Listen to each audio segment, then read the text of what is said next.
Well, I think you're giving us some very good advice. I think that the most important investment you can make is in yourself. I mean, very, very, very few people get anything like their potential horsepower translated into the actual horsepower of their output in life. And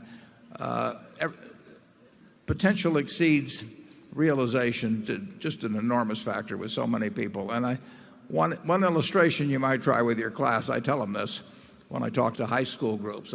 Just imagine that you're 16 and I was going to give you a car of your choice today, any car you wanted to pick. But there was one catch attached to it. It was the only car you were going to get in the rest of your life.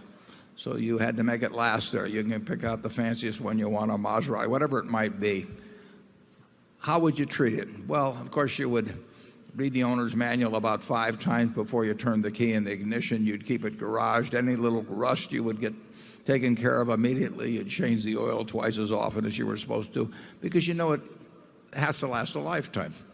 And then I tell the students, and you get one body and one mind, and it's going to have to last you a lifetime, and you better treat it the same way, and you better start treating it right now, because it doesn't do you any good to start worrying about that when you're 50 or 60 and the rust, that little speck of rust, has turned into something big. So anything your students do to invest in their mind and body, particularly your mind.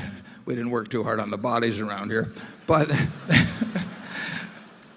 it pays off. It pays off in an extraordinary way. Your best asset is your own self, and you can become, to an enormous degree, the person you want to be.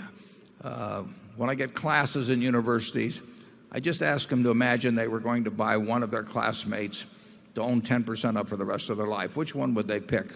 They wouldn't pick the one with the highest IQ or necessarily the one with the highest grades. They pick the person that's going to be effective. And the reason people are effective is because other people want to work with them. They want to be around them. And other people they don't want to be around. And those are qualities that an individual picks up: being generous, being humorous, being on time, not claiming credit for more than you do, but rather than less than you, helping out other people. All kinds of human qualities that turn other people on, and then there's things that turn on people off. And those are habits, and they're the habits that you pick up when they're the age of your students. The habits they have today will follow them throughout life, so why not have good ones? So that's the only message I would give your students.